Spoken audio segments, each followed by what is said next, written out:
Hi everybody, very good evening. Welcome to Educate Rural YouTube channel. Today we will talk about what are some basic design requirements when it comes to design overhead transmission line.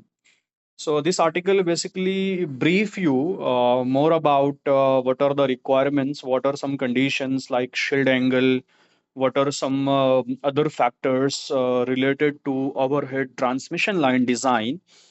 Uh, so basically, for complete article, you have to visit this website. I will mention the link in comment section or description. So this article is all about basic design requirements in overhead transmission line in the Kingdom of Saudi Arabia and in other Middle East countries. So let's come to this. Overhead transmission lines form the backbone of modern power systems, carrying electricity from generating station to cities, industries, and rural areas. Of course, we know this. In regions like Saudi Arabia and Middle East, the design of these lines must take into account unique challenges such as desert climates, of course, coastal corrosion, strong winds, and lightning activities. Yes, we come across certain these natural phenomena that the climates changes and this lightning effect, and then if the transmission line is going through or passing through or passing nearby the coastal areas, what would be the term and conditions, what would be the other design parameter. Okay, so one thing is that frequency is 60 hertz in the Kingdom of Saudi Arabia, and then mostly the voltage lines fall under 69 kV, 115, 132, 230, or 380 kV. uh, these days, from last couple of years, I could say from last 2 to 3 years or within 5 years, Kingdom of Saudi Arabia is also showing interest in HVDC line, that is 500 kV HVDC line. Okay, so still even on HVDC line, the same standards, same design parameters are mostly deployed. Now, operating tolerance is plus minus 5%. Short circuit rating is 40 to 63 kilo ampere. Whatever this is, it is based on the SEC standard as per the Saudi Electricity Company standards. Okay. So, insulation and creepage distance in coastal areas, creepage distance is kept 50 per kV. What is creepage distance? You must be knowing. If you do not know, you can check that the insulation protects the system against flashovers. The creepage distance, surface distance along the insulator where leakage current flows, is especially more important in desert and coastal environment. Inland desert areas, 40 per kV. If suppose it is inland area, so the creepage distance of the insulator, it is a design parameter. So while designing the insulator for the transmission line, we have to consider this 40 per kV. Secondly, if it is a central or southern region, so 31 per kV. Okay, so this diagram shows that if the transmission line is going through the desert area, so the creepage distance we can mention 40 per kV, and if it is coastal area, we can mention. Wait a moment. Yes, guys, I'm back. Sorry for the interruption.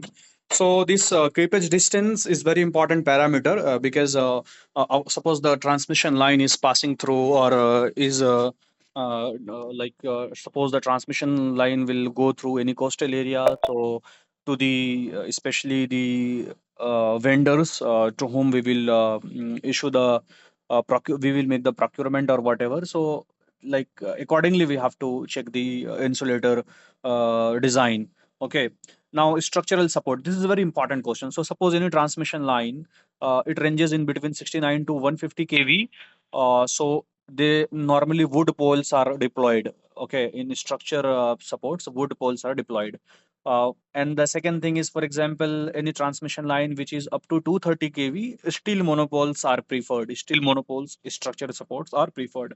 But the moment it comes like up to 380 kV or more than 380 kV, like 500 kV HVDC or 380 kV HVAC, so in that case lattice steel towers are used. Okay, mostly it has very strong durability and normally used for longer spans. Okay, in the entire kingdom, wind speed is considered as 170 kilometer per hour. Okay, so environmental safety consideration, public safeties are there. So when the transmission lines are done, transmission lines are erected, we make anti-climbing devices, anti-climbing barriers.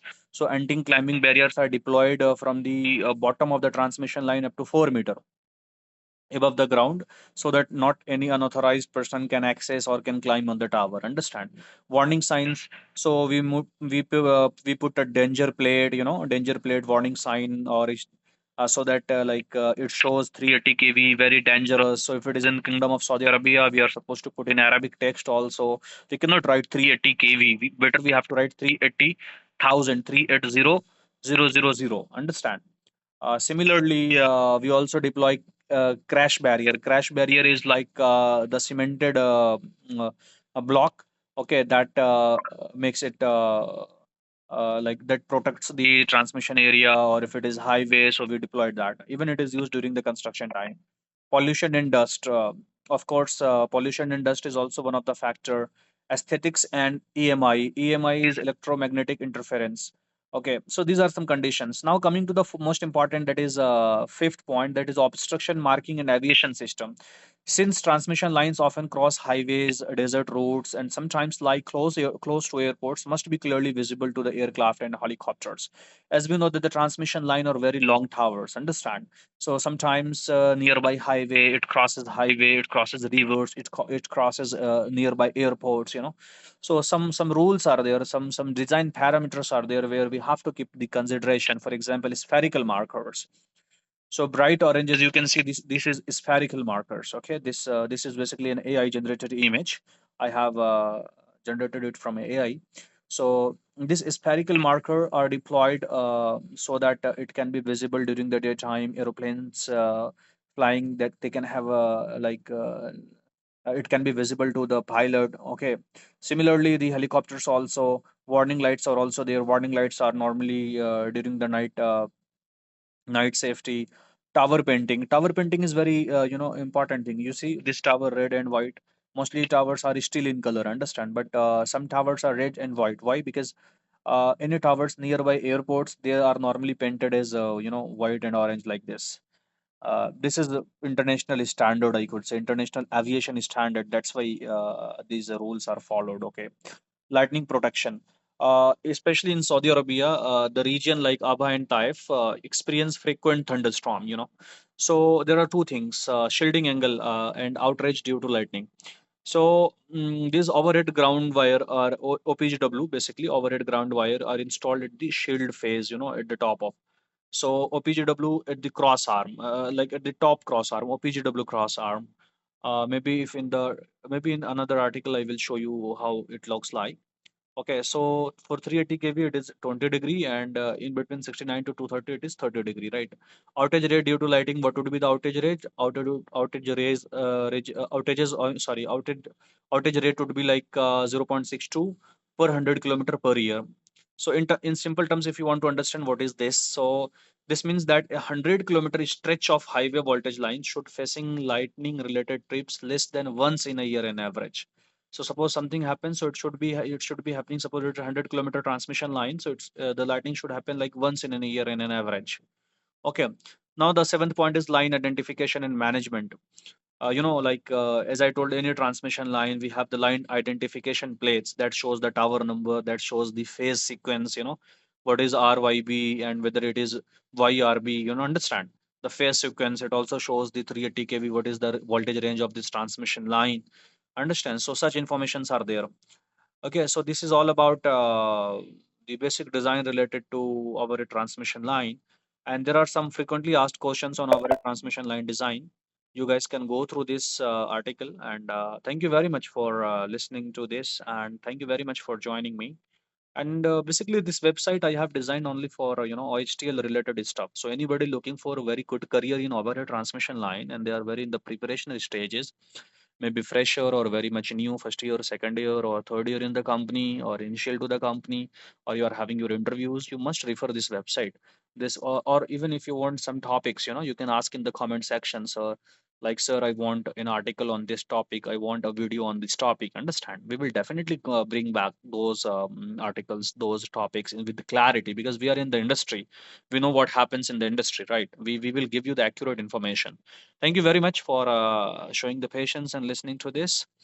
and ask me in the comment section if you have some very much I could say very much authentic questions, or even if it is non-authentic, if it is illogical, logical, ask me in the comment section. It is anyhow related to our transmission line. Whatever the question, please feel free to ask in the comment section. Thank you very much. If this video is found you found wonderful or helpful, feel free to subscribe the channel, visit the website, do your comments. Thank you very much.